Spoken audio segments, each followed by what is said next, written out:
This is कीवे Hypervolt R. एक बार चला लिया, भूल नहीं सकते इस गाड़ी को। इसके बारे में शुरू करने से पहले GoPro रख के रिकॉर्ड करते हुए चलाने के लिए परमिशन सिर्फ 3rd और 4th अगस्त के बाद ही दिए हैं, बिकॉज मैं दिखा नहीं सकता हूँ इस वीडियो पे। इसलिए इस वीडियो पे सिर्फ राइड के बारे में थोड़ा कम बात करेंगे, बाकी फीचर्स के बारे में डिटेल में देखते हैं जब राइड का फुटेज निकालूंगा। उसके बारे में शॉर्ट्स पोस्ट सारा आना शुरू हो जाएगा, वो मिस नहीं करने के लिए स्टे सब्सक्राइब। ऑलराइट, अब इसके बारे में शुरू करते हैं। फर्स्ट, ये एक टाइनी फिजिकल की के साथ आता है। इस चाबी को इस नॉब के अंदर रखना पड़ेगा, तब से इस नॉब इस गाड़ी का हर फंक्शनल कंट्रोल हो जाएगा। एंड वैसे दिस नॉब थोड़ा सा ग्लो करेगा रात पे काम आसान करने के लिए। अब ये गाड़ी 5.04 किलोवाट और बैटरी पैक के साथ आता है with 180 kilometre IDC range. Batteries are removable, जो इधर फ्रंट लेगरूम सेक्शन पे होता है इस प्लास्टिक केसिंग के अंदर। इस नॉब को एक साइड टर्न करने से इस प्लास्टिक केसिंग खुलता है एंड इधर 2 बैटरीज देख सकते हो। बैटरीज को बाहर निकाल के भी चार्जिंग लगा सकते हो और स्कूटर को पूरा एक साथ हमारे यूजुअल वे में जैसा भी चार्जिंग लगा सकते हो। एंड बैटरीज का दिस केबल कनेक्शन निकालना एक्सट्रीमली इजी है। इधर एक हाईलाइटेड सेक्शन देख रहे हो, उसको थोड़ा ऊपर खींचे खुद अनलॉक हो जाता है। एंड वापस लॉक करने के लिए इस केबल को उस कनेक्टर के प्लेस में रख के ऑपोजिट साइड में पुश करें तो लॉक हो जाता है। सिंपल। इस रिमूवेबल बैटरी का जो कॉन्सेप्ट है वो कितना इजी हो सकता है बोल के एक स्पेक्ट्रम बनाए। उस स्पेक्ट्रम में कैसे नहीं करना चाहिए वाले एक्सट्रीम केस के लिए न्यूमरस मोटर्स के डिप्लोज मैक्स को मैं एग्जांपल जैसा लेता हूँ।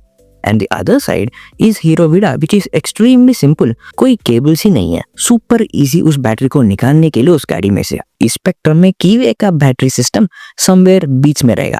इसमें केबल से लाइक डिप्लोस मैक्स, बट उसको यूज करना भी वेरी इजी है। नाउ इस बैटरी केसिंग को एक बार क्लोज कर लें, इसको सामान कैरी करने के लिए भी इस्तेमाल कर सकते हैं। ऑफ कोर्स इस स्पेस पे भारी लगेज लेके नहीं जा सकता है, बट हैंडबैग और बैकपैक के लिए ठीक रहेगा। जस्ट इस केस के पीछे ही स्कूटर का चार्जिंग कनेक्टर रहेगा which is well sealed and easy to open. अब इस गाड़ी में 3 राइडिंग मोड्स आता है, इको, नॉर्मल एंड स्पोर्ट। इसका जो इको मोड है perfect for city rides and इसका नॉर्मल मोड में भी वेरी स्ट्रॉन्ग एक्सेलरेशन था।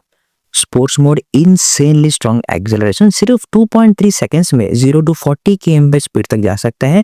वेरी एडिक्टिव एक्सेलरेशन है।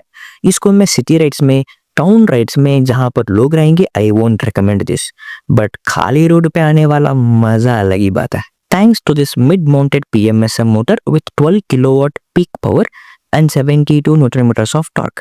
इस गाड़ी का top speed is 115 kmph।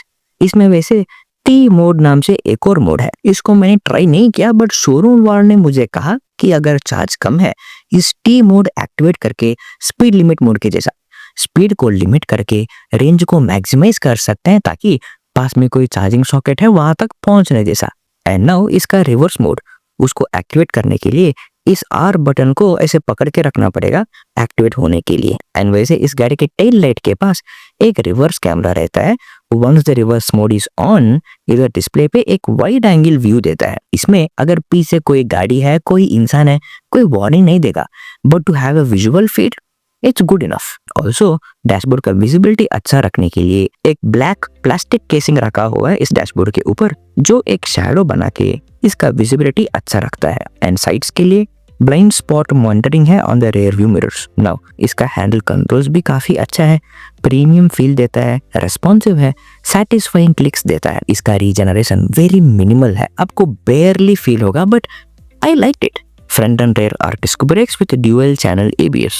I wish ये सारे फीचर आपको GoPro में दिखाते हुए टेस्ट करके दिखाऊं। आई थिंक दैट वीडियो बहुत जल्दी करना पड़ेगा, करूंगा भी। फ्लोरबोर्ड भी काफी अच्छा है, हम अपने कंफर्टेबल पोस्चर चूज कर सकते हैं। And a dual seat setup, उसमें लॉन्गेस्ट सीट के नीचे बूट स्पेस आता है फॉर 27 लीटर्स, जो हाफ हेलमेट रखने के लिए ठीक है। एंड फ्रंट में भी इस 2 सेक्शंस पर स्टोरेज है, जो क्लोज्ड सेक्शंस है, डीप इनफ है एक पावर बैंक और छोटा सा वाटर बॉटल रखने के लिए। बिकॉज एक क्लोज्ड स्पेस है, एक काम आएगा। एंड इसके राइट स्पेस में एक USB-A एंड USB-C सॉकेट्स रहेंगे फोन को चार्जिंग रखने के लिए। अब इस गाड़ी का ओवरऑल लुक्स वेरी यूनिक है, डेफिनेटली रोड पे बहुत सारा अटेंशन ग्रैब करेगा। इसको चार्जिंग रखने के लिए इन रेगुलर 10 एम्प सॉकेट एक 840 वाट चार्जर मिलेगा। रैपिड चार्जिंग के लिए 20 एम्प सॉकेट में 1680 वाट चार्जर मिलेगा। एंड ये गाड़ी 2 कलर ऑप्शंस में आता है एट 1.99 लाख एक showroom price, on road price almost 2.2 lakh तक चला जाएगा। अब इस गाड़ी का ग्राउंड क्लियरेंस सिर्फ 130 mm का है, तो क्या नीचे स्पीड ब्रेकर के टाइम पे लगेगा क्या? इसका acceleration and performance test hill hold assist है, लेकिन कितना अच्छा है?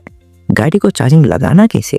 क्रूज कंट्रोल, TPMS और बहुत सारे फीचर्स है। ऑल दिस फीचर्स और भी चीजें इस गाड़ी पे मुझे टेस्ट करने का मन कर रहा है। आपके पास कोई स्पेसिफिक क्वेरीज है तो कमेंट्स में जरूर बताना। वो वीडियो का रिकॉर्डिंग शुरू होते ही उसके बारे में शॉर्ट्स एंड पोस्ट्स आना शुरू हो जाएगा। Don't miss that, stay subscribed.